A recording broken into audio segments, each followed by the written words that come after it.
So today, we've got a new topic for you. We are the Pour Nomads. I'm Dave, thanks for joining.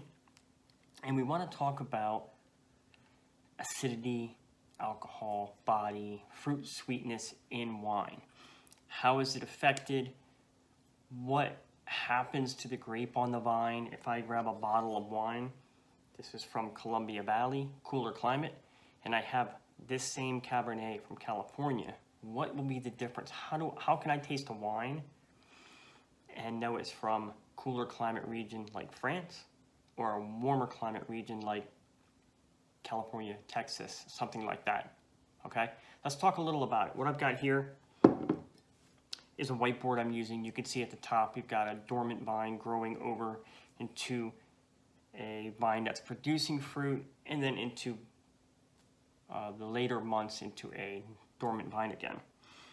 So for here, this might be called February, this might be called November. So this will actually be our growing season. This will be the growing season on this plane. On this season, on this plane, we will go from low to medium to high, okay? We'll talk about that in a second. So February and November, you can see at the top, a dormant vine as it grows, has berries, and then the berries are gone after harvest. So you're gonna understand a little more about when people pick their grapes, but let's understand a little more of the concept of the taste of the grape. So one thing we really enjoy in our wines is the acidity, the mouth-watering feel, right? What happens to that on a grape as it grows? So it starts out very young, you've got flowering, you got bud break, you have all of this stuff, it's starting to ripen. That's where it's gonna be the highest acidity. As that grows and matures and sits in the sun, that acidity will drop. So over those months, you can see the acidity trail off. Chardonnay a little different. Chardonnay probably something like this, drops off a little quicker, because as you get closer, it may even be more like that. As you get closer, winemakers will check the acidity in those grapes 4 times a day, because the acidity drops off so quickly and it can become a flat wine. So, in general, acidity drops as it grows and matures on the vine. Now, what happens to alcohol? Well, alcohol, so let's just say grape, as it gets older on the vine, it concentrates, has more sun, can create a little more of that fruit sugar, right? Which can be converted into what?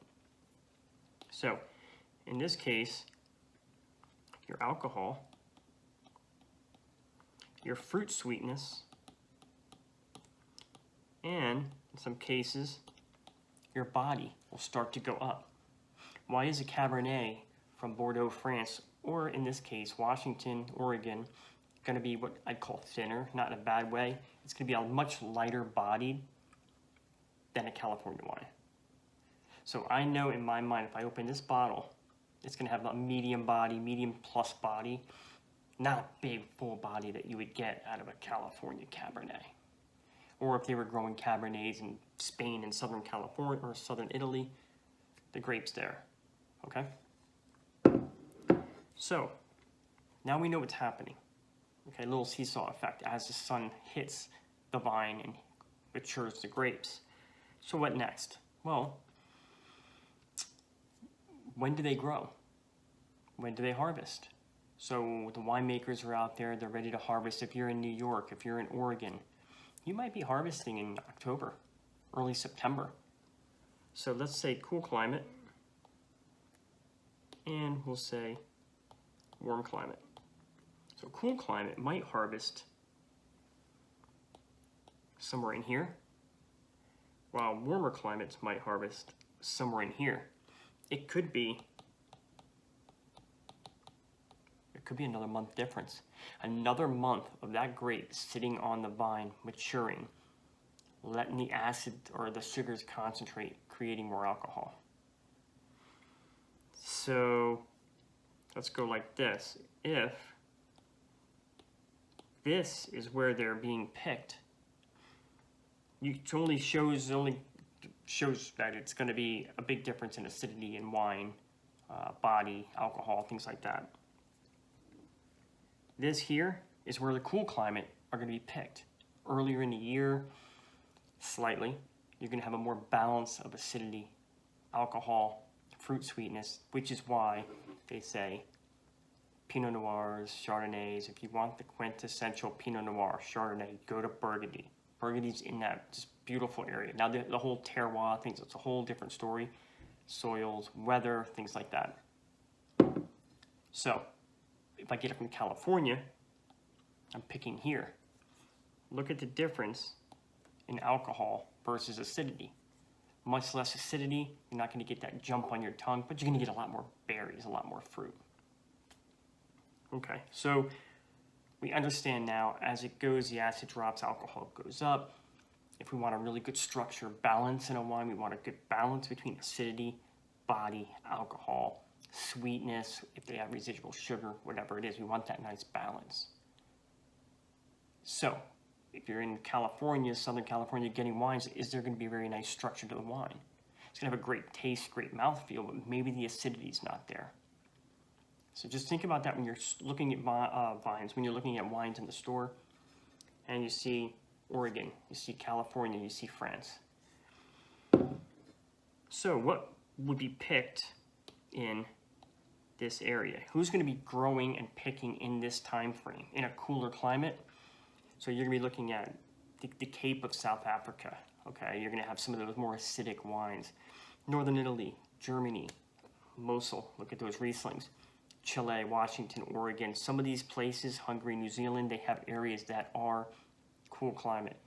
Australia has a lot of cool climate places on the maritime region edges. Look at a map sometime. Wine Folly has a really good map of that.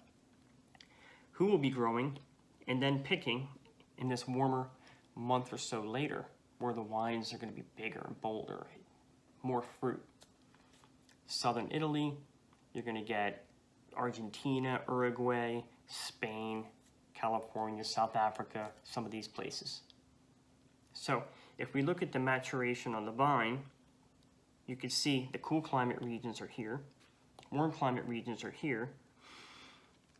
What I've added are the notes. If you get a nice acidic wine, a lot of lemon, a lot of lime, it's probably a cool climate wine. If you get red fruit, very light body, could be cool climate wine. Could just be a Gamay or a Pinot Noir, because thinner bodied wines, lighter bodied wines are typically red fruit. More full bodied, typically black fruit.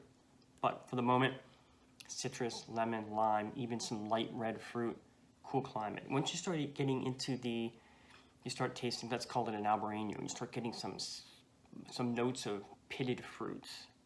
That's probably being grown, if it can be, in a region that's a little more warmer climate because it's got more time on the vine. As it goes, you start getting tropical notes. Let's say a Chardonnay, you've got a real tropical note. You can get mango, you can get pineapple.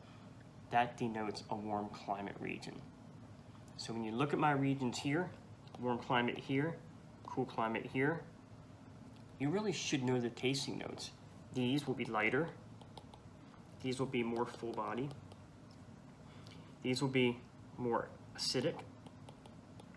These will be less acidic.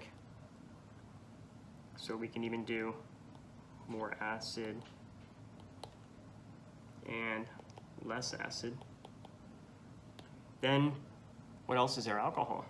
It's going to have lower alcohol unless the wine maker does something differently. It's going to have more fruit, sweetness, more of that sweetness to sugar because of the concentration.